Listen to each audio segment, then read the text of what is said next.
ಕನಕಪುರ ತಾಲೂಕಿನ ಕಸಬಾ ಹೋಬಳಿಗೆ ಸೇರಿದ ಚಿರಣಕುಪ್ಪೆ ಗ್ರಾಮದಲ್ಲಿ ಇರುವ ಶ್ರೀ ಬಸವೇಶ್ವರ ಸ್ವಾಮಿಯ ದೇವಾಲಯದಲ್ಲಿ ವಿಶೇಷ ಪೂಜಾ ಕಾರ್ಯಕ್ರಮವನ್ನು ಹಮ್ಮಿಕೊಳ್ಳಲಾಗಿತ್ತು. ಧನುರ್ಮಾಸದ ಪೂಜಾ ಕಾರ್ಯಕ್ರಮದ ಅಂಗವಾಗಿ ಶ್ರೀ ಬಸವೇಶ್ವರ ಸ್ವಾಮಿಗೆ ದೇವಾಲಯದ ಅರ್ಚಕರಾದ ವಿಜಯಕುಮಾರ್ ಹಾಗೂ ಅವರ ಪುತ್ರ ಬೆಳಗಿನ ಜಾವ 3:30ಕ್ಕೆ ಪಂಚಾಮೃತಾಭಿಷೇಕ ಹಾಗೂ ಬೆಣ್ಣೆ ಅಲಂಕಾರವನ್ನು ನೆರವೇರಿಸಿದ್ದರು. ಧನುರ್ಮಾಸದ ಪೂಜೆಯ ಅಂಗವಾಗಿ ಚಿರಣಕುಪ್ಪೆ ದ್ಯಾಪೇಗೌಡನದೊಡ್ಡಿ ಗ್ರಾಮಸ್ಥರು ಪ್ರತಿದಿನ ವಿಶೇಷ ಪೂಜಾ ಕಾರ್ಯಕ್ರಮವನ್ನು ನಡೆಸಿಕೊಂಡು ಬರಲಾಗುತ್ತಿದ್ದು, ಅದೇ ರೀತಿ ಗ್ರಾಮದ ಕಾಳಮ್ಮ ಹಾಗೂ ಕುಟುಂಬಸ್ಥರು ಮತ್ತು ಬಸವರಾಜು ಮತ್ತು ಕುಟುಂಬಸ್ಥರು ಬಸವೇಶ್ವರ ಸ್ವಾಮಿಗೆ ಪೂಜಾ ಕಾರ್ಯಕ್ರಮದ ಕರ್ತೃವಾಗಿದ್ದರು. ಬಸವರಾಜು ಮತ್ತು ಕುಟುಂಬಸ್ಥರು ಶ್ರೀ ಬಸವೇಶ್ವರ ಸ್ವಾಮಿಗೆ ಬೆಣ್ಣೆ ಅಲಂಕಾರದ ಕರ್ತೃವಾಗಿದ್ದರು. ಹಾಗೆಯೇ ಹೂವಿನ ಅಲಂಕಾರವನ್ನು ಕಾಳಮ್ಮ ಮತ್ತು ಕುಟುಂಬಸ್ಥರು ನೆರವೇರಿಸಿದ್ದರು. ಹಾಗೆಯೇ ಇದೇ ಸಂದರ್ಭದಲ್ಲಿ ಬಾಳೆಹಣ್ಣಿನ ರಸಾಯನ ಹಾಗೂ ಪೊಂಗಲ್ ಸಜ್ಜಿಗೆ ಪ್ರಸಾದವನ್ನು ದೇವಾಲಯಕ್ಕೆ ಆಗಮಿಸಿದ ಎಲ್ಲ ಭಕ್ತಾದಿಗಳಿಗೆ ವಿತರಿಸಲಾಯಿತು.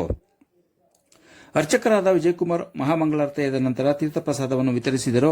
ಚಿರಣಕುಪ್ಪೆ ಹಾಗೂ ದ್ಯಾಪೇಗೌಡನದೊಡ್ಡಿ ಸುತ್ತಮುತ್ತಲ ಸಾವಿರಾರು ಭಕ್ತಾದಿಗಳು ದೇವಾಲಯಕ್ಕೆ ಭೇಟಿ ಕೊಟ್ಟು ಶ್ರೀ ಬಸವೇಶ್ವರ ಸ್ವಾಮಿಯ ದರ್ಶನ ಪಡೆದರು.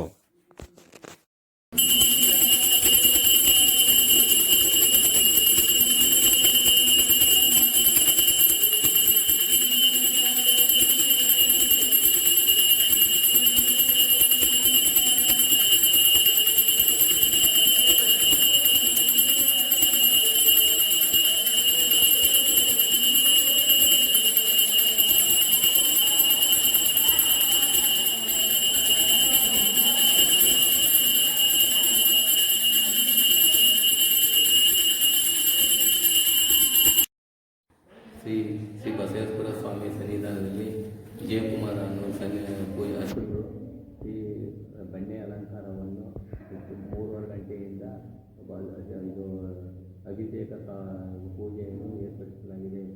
ಈ ಗ್ರಾಮಸ್ಥರು, ಚಿರಣಕುಪ್ಪೆ ಗ್ರಾಮಸ್ಥರು, ದ್ಯಾಪೇಗೌಡನದೊಡ್ಡಿ ಗ್ರಾಮಸ್ಥರು ಎಲ್ಲರ ಸಂಖ್ಯೆಯಿಂದ ಹೆಚ್ಚು. ನಾವು ಚಿರಣಕುಪ್ಪೆ ಶ್ರೀ ಬಸವೇಗೌಡರ ಮಗ ಬಸವರಾಜ್ ಅಂತೇಳಿ, ಈಗ ನಮ್ಮ ಚಿರಣಕುಪ್ಪೆ ಹಾಗೂ ದ್ಯಾಪೇಗೌಡನದೊಡ್ಡಿ ಗ್ರಾಮಸ್ಥರು ಪೂರ್ವ ಕಾಲದಿಂದಲೂ ಈ ಧನುರ್ಮಾಸ ಪೂಜೆ ಕಾರ್ಯಕ್ರಮನ ಪ್ರತಿ ವರ್ಷ ಕೂಡ ಪೂರ್ವ ಕಾಲದಿಂದಲೂ ನಡೆಸ್ಕೊಂಡು ಬಂದಿರ್ತಾರೆ. ಅದರಂತೆ ಈಗ ಸಂಕ್ರಾಂತಿ ಹಬ್ಬದಿಂದ ಅನ್ನದಾನ ಕೂಡ ಸಹ ಏರ್ಪಡಿಸಿರುತ್ತೆ. ಪ್ರತಿ ವರ್ಷ ಬೆಳಗ್ಗೆನೇ ಅನ್ನದಾನ ಏರ್ಪಡಿಸ್ತಾರೆ. ಗ್ರಾಮಸ್ಥರುಗಳೆಲ್ಲ ಸೇರಿ ಯುವಕರು ಎಲ್ಲ ಸಂಭ್ರಮದಿಂದ ಆಚರಣೆ ಮಾಡ್ತಾರೆ. ಈ ಒಂದು ತಿಂಗಳು ಪ್ರತಿನಿತ್ಯ ಮನೆಗೂ ಎಲ್ಲರೂ ಪೂಜೆಗೆ ಆಗಮಿಸ್ತಾರೆ. ಅವ್ರು ಆಗಮಿಸಿ ಪ್ರತಿನಿತ್ಯ ಒಬ್ಬೊಬ್ಬರು ಒಂದೊಂದು ದಿನ ಪೂಜೆ ಇಟ್ಕೊತಾರೆ. ಆ ಪೂಜೆ ಕಾರ್ಯ ಪ್ರತಿಯೊಬ್ಬರು ನಡೆಸ್ಕೊಂಡು ಬಂದಿದ್ದಾರೆ. ಅದೇ ರೀತಿ ಈಗಿನ ನಾನು ಕೂಡ ಈಗಿನ ಪೂಜಾ ಕಾರ್ಯ ಇಟ್ಕೊಂಡಿದ್ದೆ. ಈ ಭಗವಂತನ ಕೃಪೆ, ಬಸವೇಶ್ವರನ ಕೃಪೆಯಿಂದ ಚಿರಣಕುಪ್ಪೆ ದ್ಯಾಪೇಗೌಡನದೊಡ್ಡಿ ಗ್ರಾಮಸ್ಥರಿಗೆಲ್ಲ ಒಳ್ಳೆಯದಾಗಲಿ ಅಂತೇಳಿ